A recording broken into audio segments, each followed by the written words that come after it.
Hi dear student, कैसे हैं। आज मैं आप लोग के लिए क्लास 10 का पहला चैप्टर, इसका पहला चैप्टर का जो जैव प्रक्रम जो है उसका हम वीडियो लेके आए हुए हैं। इसका जो पिछला जो वीडियो था ना, उसमें हम आपको परपोषण यानी परपोषण जो होते हैं ना, यानी पोषण के दो विधि होते हैं, स्वपोषण और परपोषण। तो स्वपोषण आपको बता दिए थे, स्वपोषण तक बताए थे। और इस वीडियो में है ना आगे का पार्ट जो है, यानी परपोषण किसे कहते हैं और परपोषण कितने प्रकार के होते हैं, यानी पहला चैप्टर का आगे का जो पार्ट है ना उसको हम पूरा अभी बताने जा रहे हैं। तो सबसे पहले जानते हैं परपोषण। परपोषण किसे कहते हैं? तो देखिए, परपोषण यानी जो परपोषण जो है ना, ये दो शब्दों के मिलने से बना हुआ है। अगर इसको संधि विच्छेद अगर करते हैं तो पर प्लस पोषण। पर का मतलब होता है दूसरा, और पोषण का अर्थ होता है भोजन ग्रहण करने की विधि।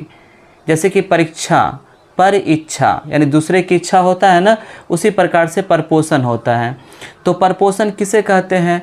तो पोषण की वह विधि जिसमें कोई जीव अपना भोजन स्वयं नहीं बनाकर किसी अन्य जीव पर निर्भर रहता है, उसे परपोषण कहते हैं। जैसे हरे पेड़ पौधे, यानी जो हरा पेड़ पौधा है ना वो परपोषण होता है।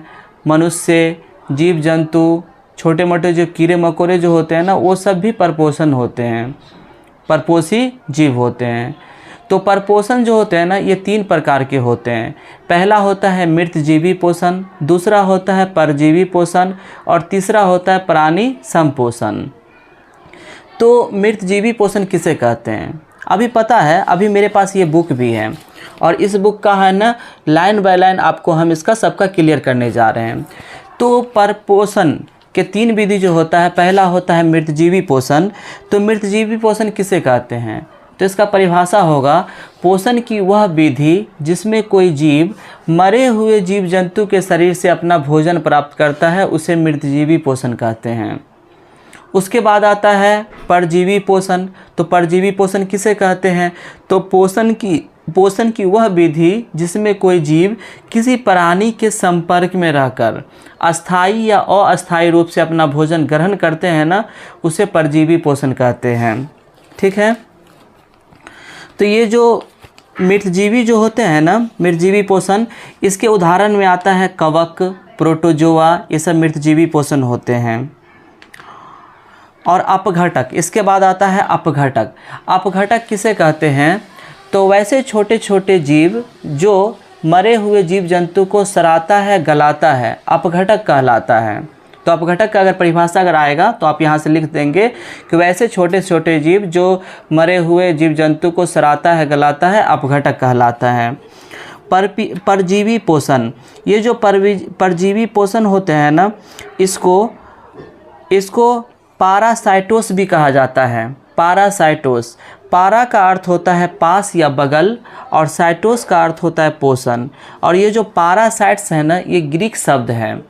जिस प्रकार से अपना भारत है ना देश, उसी प्रकार से एक ग्रीक भी देश है, तो वहाँ का ये शब्द है पारासाइटोस, यानी पास। पारा का अर्थ होता है पास या बगल, और साइटोस का अर्थ होता है पोषण, यानी पोषण की वह विधि जिसमें कोई जीव किसी प्राणी के संपर्क में यानी पास में रहकर अपना भोजन अस्थाई यानी फिक्स रूप से रहता है, या अस्थाई यानी कि फिक्स नहीं रहता है। जैसे कि हम लोग के सर में है ना जूं रहता है, तो वो जो जूं है ना वो हम लोग के साथ फिक्स रहता है, हमेशा रहता है। उसी प्रकार से पेट में जोंक होता है ना, हम लोग के शरीर में पेट में बहुत सारे बैक्टीरिया होता है, वायरस होता है। तो ये सब जो होते हैं ना पैरासाइटोस होते हैं, पैरासाइटोस वाले जीव होते हैं। उसके बाद बगल में कौन रहता है? तो जैसे समुंदर में आप जाएंगे ना तो वहाँ देखेंगे जो बड़ी मछली जो होती है ना, उसके साथ साथ उसके अगल बगल में या नीचे से छोटी मछली सब भी रहती है। तो जैसे ही बड़ी मछली कुछ खाती है ना, तो छोटी मछली क्या करती है, वो बचा हुआ वो भी खाती है, तो वो बगल में रहती है। तो वो भी परजीवी के उदाहरण ही है। गोल कृमि हुआ, हुक कृमि, टैपवर्म, एंट अमीबा, मलेरिया परजीवी, ये सब हो गया परजीवी पोषण हो गया। अब इसका तीसरा आता है प्राणी संपोषण। ठीक है। अब प्राणी संपोषण किसे कहते हैं? जैसे कि इसका हमको इसका जो शब्द है ना, इसका संधि विच्छेद कीजिए। प्राणी, प्राणी मतलब जिसके अंदर जान हो, प्राण हो। समपोषण, सम मतलब होता है उसके जैसा, पोषण मतलब होता है भोजन करने की विधि। तो वैसे जीव जो किसी प्राणी के ठोस या तरल रूप में भोजन ग्रहण करने की विधि से अपना भोजन ग्रहण करते हैं, उसे प्राणी संपोषण कहते हैं। ये जो प्राणी संपोषण है ना, इसे हैलोजोइक भी बोला जाता है। ये भी ग्रीक शब्द है। ये दो शब्दों के मिलने से बना हुआ है हैलो, है ना, हैलो, होलोजोइक, है ना। होलो का अर्थ होता है पूरी तरह या पूर्ण रूप से, और जोइक का अर्थ होता है पोषण, यानी कि पोषण की वह विधि जिसमें कोई जीव किसी प्राणी के जैसा ठोस या तरल रूप में भोजन ग्रहण करने की विधि से जो ग्रहण करते हैं ना, उसे प्राणी संपोषण यानी होलोजोइक कहते हैं। और जो जीव इस विधि से भोजन ग्रहण करता है ना, वैसे जीव को है ना प्राणी संभोजी कहा जाता है। जैसे हो गया अमीबा, है ना, मेढक, मनुष्य, ये सब है ना प्राणी संपोषण है। अब चलते हैं पौधे में चलते हैं, ठीक है। थोड़ा गर्मी ज़्यादा है, थोड़ा सा फैन चला लेते हैं, फिर आपको समझाते हैं आगे। अभी जो मैं वीडियो बना रहा हूँ ना, वो पूरा घर को है ना, पूरा खिड़की उड़की पूरा बंद करके बना रहे हैं, क्योंकि अगर खिड़की उड़की बंद अगर नहीं करेंगे ना, तो आसपास से पता बहुत ज़्यादा हवा आएगा, बहुत ज़्यादा शोर शराबा आएगा, तो जिससे क्या होगा कि आवाज़ सही से नहीं आ पाएगा। जैसा कि अभी आप लोग को लग रहा होगा, है ना, थोड़ा सा हवा खा लेते हैं हम भी, तो समझाते हैं। थोड़ा पता नहीं आवाज़ क्लियर आ रहा है कि नहीं आ रहा है, तो थोड़ा बताते हैं, फिर फ़ैन को बंद कर देंगे, ठीक है। तो अब चलते हैं पौधे में पोषण। अभी हम बता रहे थे, जो भी हम बता रहे थे ना जी, पौधे में पोषण जो होते हैं ना, वो कैसे होते हैं, ठीक है। सबसे पहले देखते हैं, पौधे जो होते हैं ना स्वपोषी होते हैं, यानी पौधे अपना भोजन स्वयं बनाते हैं। थोड़ा फ़ैन ऑफ कर देते हैं पहले। तो थोड़ा फ़ैन बंद करने के लिए गया हुआ था, फ़ैन चला लिया था, बहुत गर्मी लग रहा था, ठीक है। तो अब आगे आपको बताते हैं हम, पौधे जो होते हैं ना स्वपोषी होते हैं, ठीक है। और पौधे अपना भोजन स्वयं क्यों बनाते हैं, मनुष्य अपना भोजन स्वयं क्यों नहीं बना पाते हैं। आप बोलेंगे कि सर मनुष्य तो भोजन बनाते हैं, तो वो हम लोग भोजन बनाते नहीं हैं। मनुष्य भोजन बनाता नहीं है, भोजन को पकाता है ना। भोजन को स्वादिष्ट बनाने के लिए, यानी अपने जो स्वादिष्ट होता है ना, जवान को अच्छा लगने के लिए है ना, भोजन को पकाया जाता है, बनाया नहीं जाता। अब हम लोग चावल तो बना नहीं सकते हैं, या हम लोग क्या करते हैं, सब्जी आलू टमाटर बैगन ये सब हम लोग बना नहीं सकते हैं, तो हम लोग क्या करते हैं, सिर्फ उसे पकाते हैं हम लोग, ठीक है। तो अब जो पेड़ पौधे होते हैं ना, उसमें एक प्रक्रिया होती है जिसे बोला जाता है प्रकाश संश्लेषण। इसी प्रक्रम के द्वारा है ना पेड़ पौधे अपना भोजन बनाते हैं। तो आप लोग को क्वेश्चन में पूछेगा कि प्रकाश संश्लेषण किसे कहते हैं, तो इसका परिभाषा कैसे लिखेंगे। तो प्रकाश संश्लेषण पेड़ पौधे में होने वाला एक ऐसा प्रक्रम है जिसमें पेड़ पौधा सूरज से प्रकाश, है ना, मिट्टी से खनिज लवण तथा जल और वातावरण से कार्बन डाइऑक्साइड और क्लोरोफिल की उपस्थिति में अपना भोजन बनाते हैं। ये जो प्रक्रिया है ना, इसी को प्रकाश संश्लेषण कहा जाता है। अब चलते हैं, एक और क्वेश्चन आपको आएगा कि पौधे का रंग, पौधे के पत्तियों का रंग या पेड़ पौधे का रंग हरा क्यों होता है। तो पेड़ पौधे में क्लोरोफिल पाया जाता है, यानी पेड़ पौधे में क्लोरोफिल पाया जाता है। क्लोरोफिल पाए जाने के कारण पेड़ पौधे के पत्ती का रंग हरा होता है। क्लोरोफिल, इसे पर्णहरित बोला जाता है, क्लोरोप्लास्ट बोला जाता है ना, ये इसका नाम है। यानी अगर पर्णहरित अगर रहेगा तो आप समझ जाएंगे ये क्लोरोफिल है, या क्लोरोप्लास्ट अगर लिखा रहेगा तो समझ जाएंगे क्लोरोफिल ही है, ठीक है। प्रकाश संश्लेषण समझ में आ गया। अब ये जो प्रकाश संश्लेषण जो है ना, इसका एक रासायनिक सूत्र भी होता है। तो इसका सूत्र क्या होता है, 6CO2 + 12H2O में जब सूर्य का प्रकाश और क्लोरोफिल मिलता है तो C6H12O6 बनता है, प्लस 6O2 यानी कि ऑक्सीजन बनता है, और 6H2O यानी जल की जो 3 अणु होती है ना, ये बनता है। तो ये हो गया प्रकाश संश्लेषण। अब इसके आगे है रंध्र। रंध्र क्या होता है, तो पेड़ पौधों की पत्तियों में एक छोटा छोटा छिद्र होता है, उसे छिद्र को ही रंध्र कहा जाता है। और पेड़ पौधों के जो पत्ती होते हैं ना, उसी में प्रकाश संश्लेषण की क्रिया संपन्न होती है। उसे प्रकाश संश्लेषी अंग भी कहा जाता है। पेड़ पौधों की पत्तियों को प्रकाश संश्लेषी अंग भी बोला जाता है। तो प्रकाश संश्लेषी जो अंग होते हैं ना, हरित लवक होते हैं। पत्तियों के बाह्य त्वचा में एपिडर्मिस में रंध्र या एस्टोमाटा मौजूद होता है, एस्टोमाटा। और वो जो एस्टोमाटा है ना, उसमें क्या होता है कि जब ऑक्सीजन जब भर जाता है तो एस्टोमाटा में ऑक्सीजन जब भर जाता है तो मुंह ऐसे रहता है। तो जब कार्बन डाइऑक्साइड जब हमें वातावरण से लेना होता है पेड़ पौधों को, तो उसका मुंह खुलता है।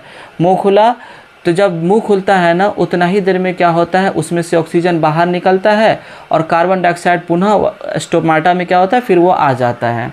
तो इस प्रकार से क्या होता है, ऑक्सीजन और कार्बन डाइऑक्साइड का जो संतुलन जो होता है ना, बाहरी वातावरण से स्टोमाटा के द्वारा ही होता है।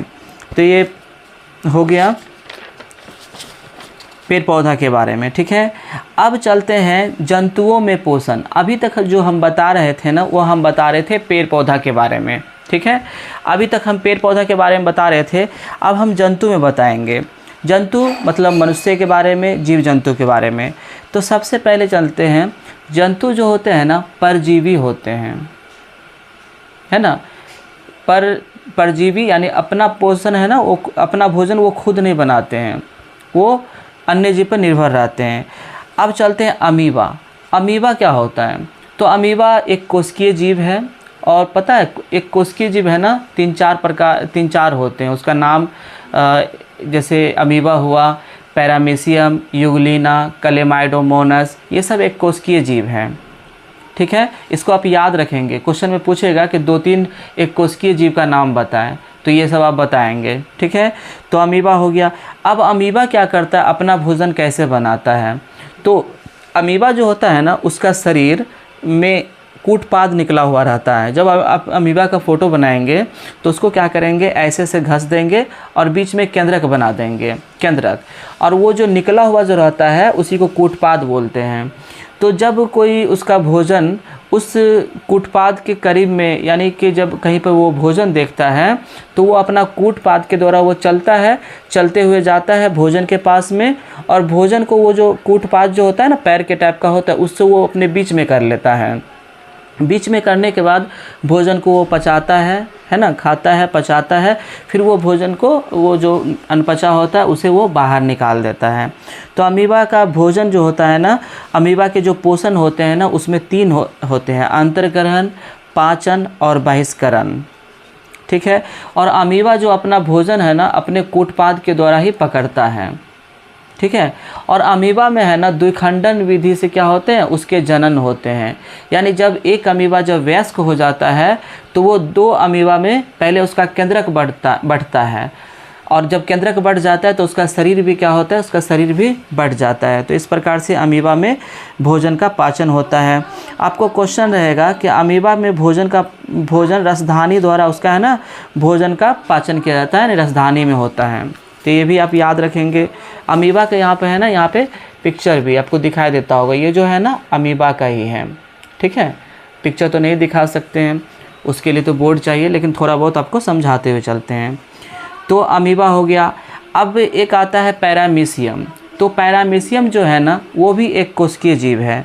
वो पता है चप्पल की भांति होता है। आप पिक्चर यहाँ पे देख सकते हैं, ये वाला चप्पल की भांति होता है, चप्पल की भांति।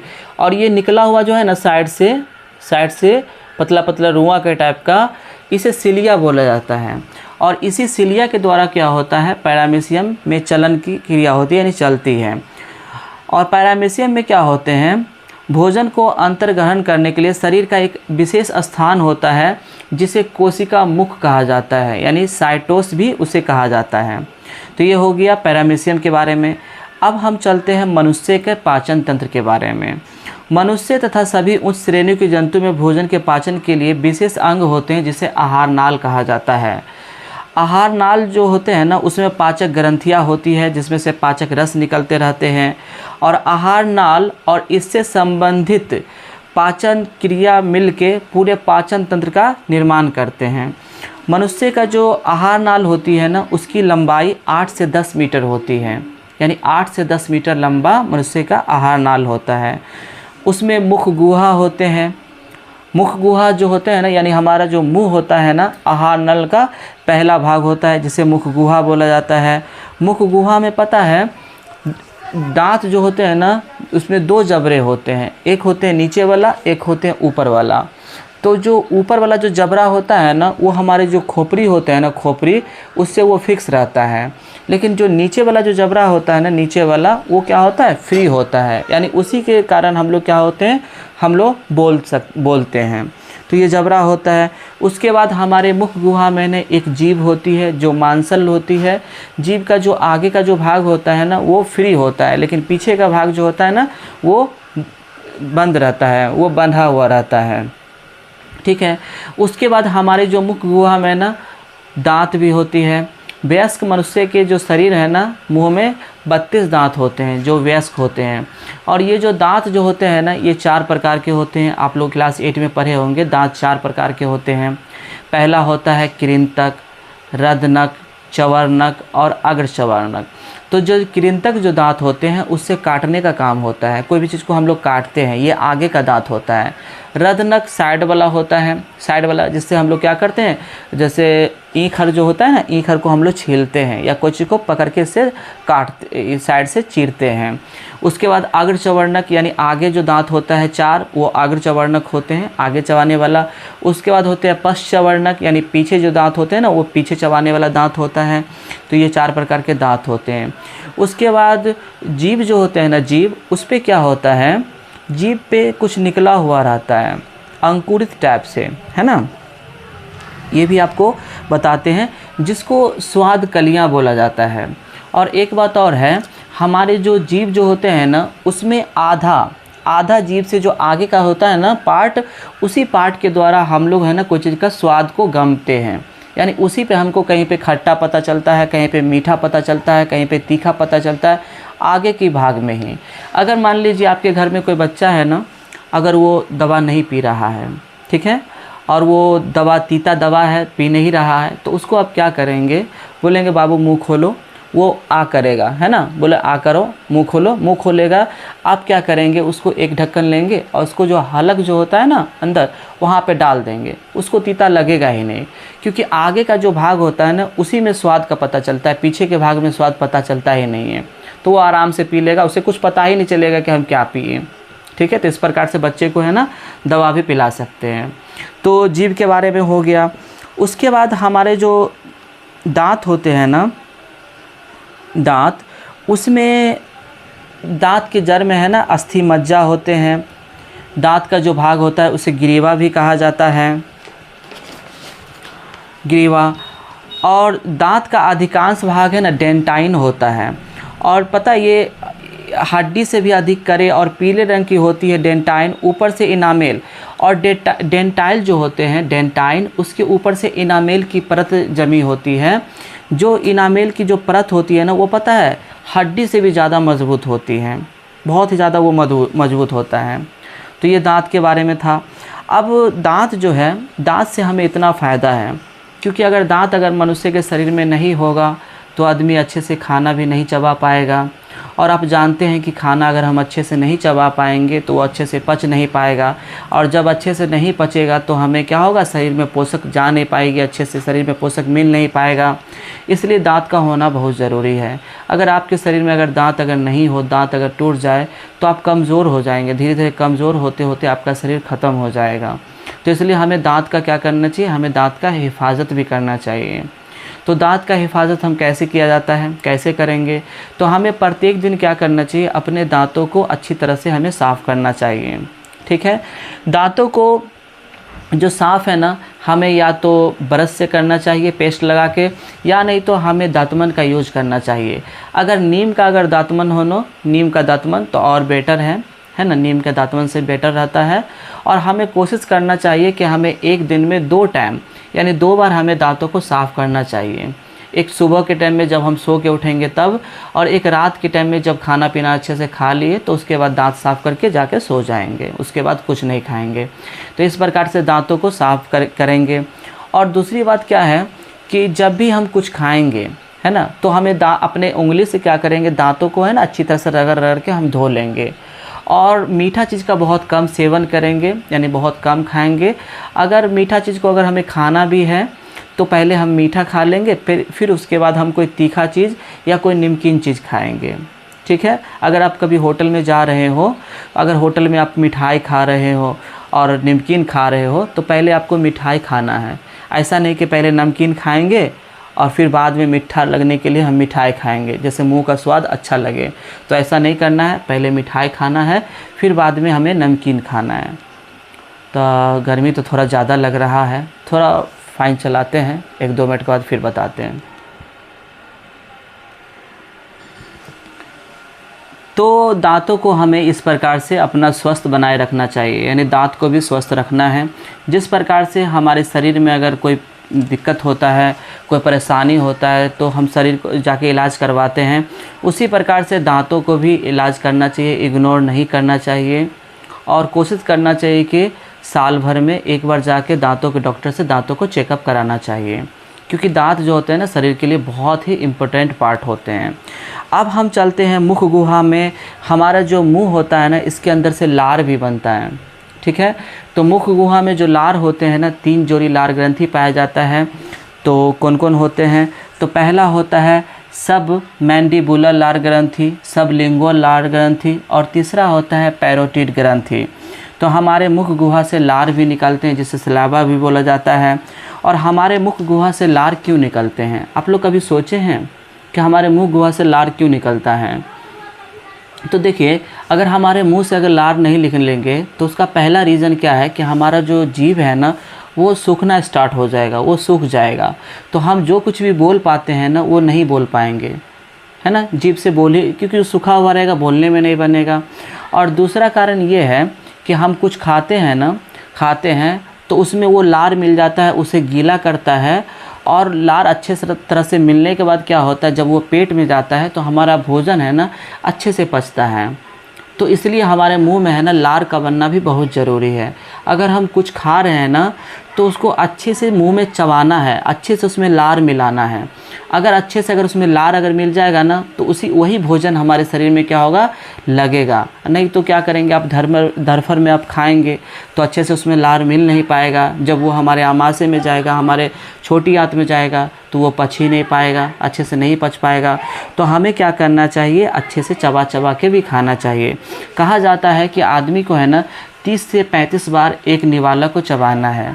यानी जब हम एक बार अगर मुंह में हम रखते हैं भोजन नवाला, तो उसको 30 से 35 बार चबाना है, तब वो अच्छे से चिबाता अच्छे से मतलब चिबा पाते हैं उसको।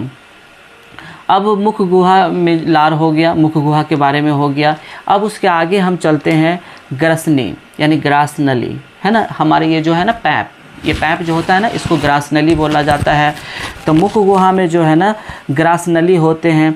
उसका ग्रसनी का अगला भाग जो होता है ना, निगल द्वार होता है, दूसरा होता है कंठ द्वार होता है ना। और एपिग्लोटिस भी यहाँ पे होता है।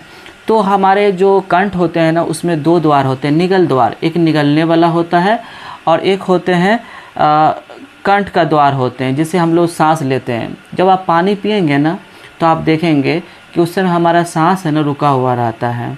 और कभी कभी आप देखें किसी व्यक्ति को कि वो एकाएक सरक जाता है।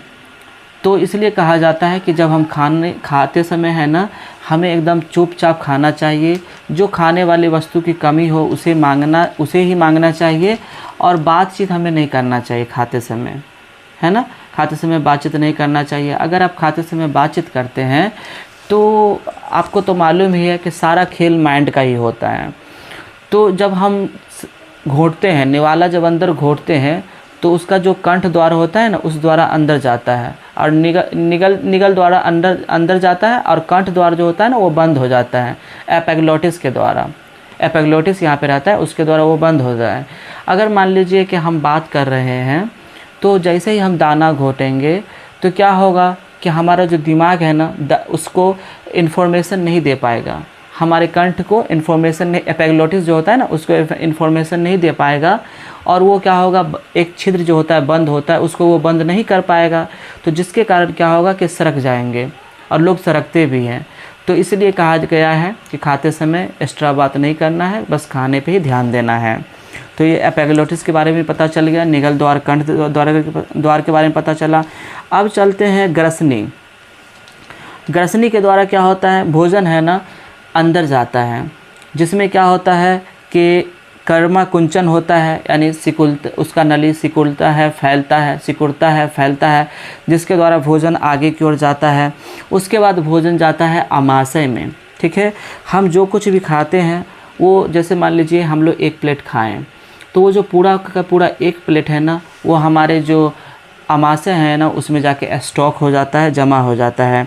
आमाशय जो होते हैं उसका अगला भाग जो होता है ना उसको कार्डियक बोला जाता है, पिछला भाग को बोलते हैं पैलोरिक भाग बोलते हैं, है ना। और बीच का जो भाग होता है ना उसको फुंडिक भाग भी बोला जाता है। आमाशय जो होते हैं उसमें बहुत सारा ग्रंथि होती है जिससे रस निकलता है, जिसे आमाशय में जो रस निकलते हैं ना उसे जठर रस भी बोला जाता है।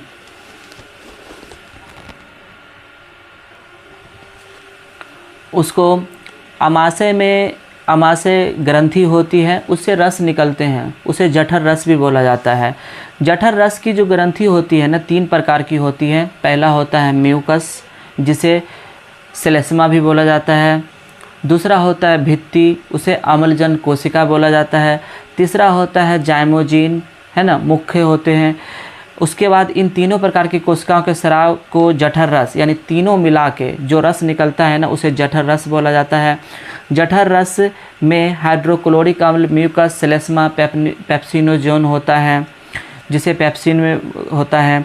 उसके बाद आमाशय में हम जो कुछ खाते हैं ना उसमें कोई कीटाणु चला जाता है तो उसमें कीटाणु को मारा जाता है, जिसे हाइड्रोक्लोरिक अम्ल होते हैं। और प्रत्येक दिन हमारे शरीर में 3 लीटर यानी 3 लोटा हाइड्रोक्लोरिक अम्ल बनता है। इसलिए कहा जाता है कि आदमी को लंबे समय तक भूखे नहीं रहना चाहिए। अगर कोई व्यक्ति अगर लंबे समय तक 20 घंटा, 25 घंटा, 30 घंटा, है ना, अगर 36 घंटा अगर भूखे रहता है तो ये जो हाइड्रोक्लोरिक अम्ल होते हैं वो क्या होते हैं, दाना को मिलकर दाना को गलाते हैं। अगर हमारे पेट में अगर दाना नहीं रहेगा, हम भूखे रहेंगे, तो उसकी जो दीवार होगी ना, हमारे पेट की दीवार, उस दीवार को ही वो गलाएगी, डैमेज करेगी, क्योंकि ये एसिड होता है। हाइड्रोक्लोरिक अम्ल, अम्ल को अंग्रेजी में बोलते हैं एसिड। तो ये अम्ल होते हैं, एसिड होते हैं, तो हमारे दीवार को, हमारे जो आमाशय की दीवार है ना उसको गलाएगी, जिससे क्या होगा, एक अल्सर हो जाएगा, जिसको पेप्टिक अल्सर भी बोला जाता है ना। तो इसलिए हमें खाते पीते रहना चाहिए। पानी भी, कम से कम पानी, अगर कुछ नहीं खा रहे हैं तो पानी भी हमें पीते रहना चाहिए। आमाशय में प्रोटीन के अतिरिक्त भोजन के वसा का भी पाचन शुरू होता है। वसा का आंशिक पाचन एंजाइम यानी गैस्ट्रिक लैपेज के द्वारा होता है।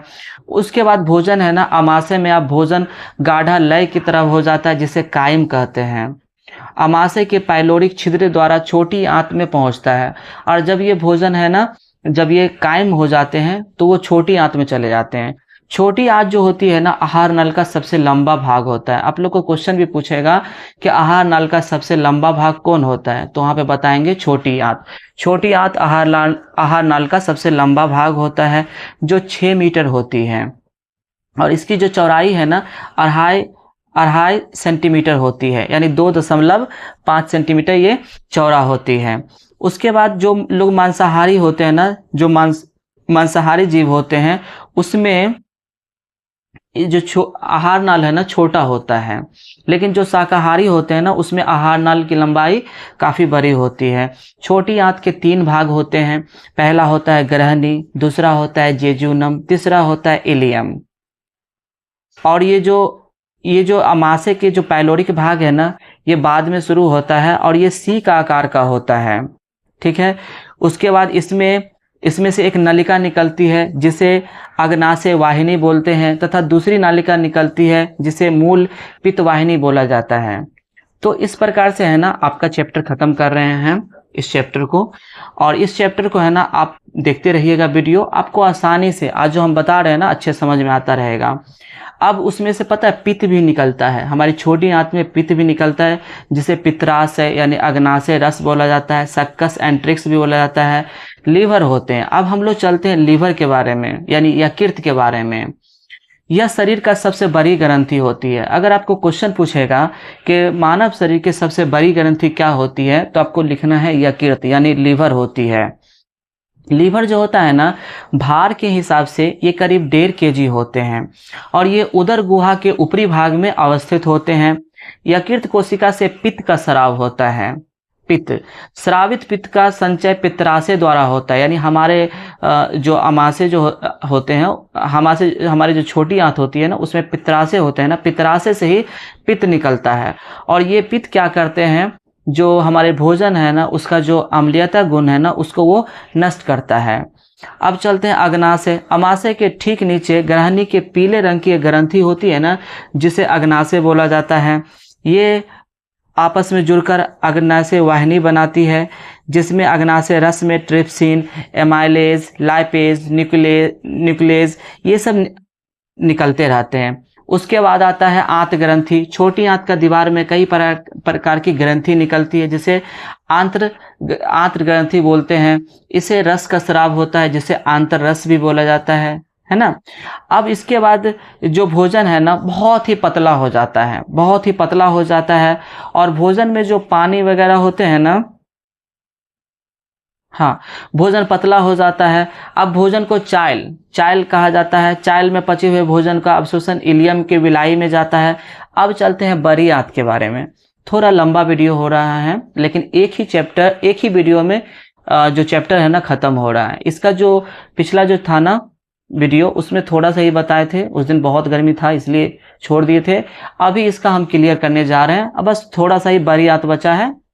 तो बड़ी आंत क्या होता है? छोटी आंत आहार नाल के अगले भाग, यानी छोटी आंत के आगे जो होता है ना, बड़ी आंत होता है। बड़ी आंत को 2 भागों में बांटा जाता है। एक होता है कोलोन और दूसरा होता है मलाशय। मलाशय को रेक्टम भी बोला जाता है। छोटी आंत तथा बड़ी आंत के जोड़ पर है ना एक नली होती है ना, जिसे सीकम भी बोला जाता है। सीकम के शीर्ष पर एक उंगली जैसी रचना होती है, जिसका सिरा बंद होता है। यह रचना अपेंडिक्स होता है। और एक बात पता है, अपेंडिक्स जो होते हैं ना, वो हमारे शरीर के है ना अवशेषी अंग हैं, यानी हमारे शरीर में उसका कोई यूज नहीं है, वो एक्स्ट्रा होते हैं। ठीक है।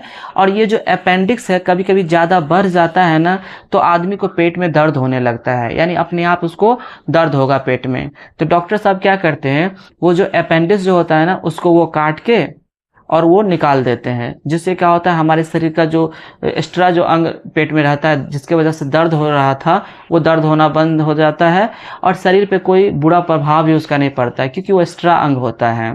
तो अपेंडिक्स के बारे में पता चल गया। अब उसके बाद कोलोन जो होते हैं ना, कोलोन वो 3 भाग होते हैं। एक होता है ऊपरीगामी कोलोन, एक होता है अधोगामी कोलोन और एक होता है मलद्वार।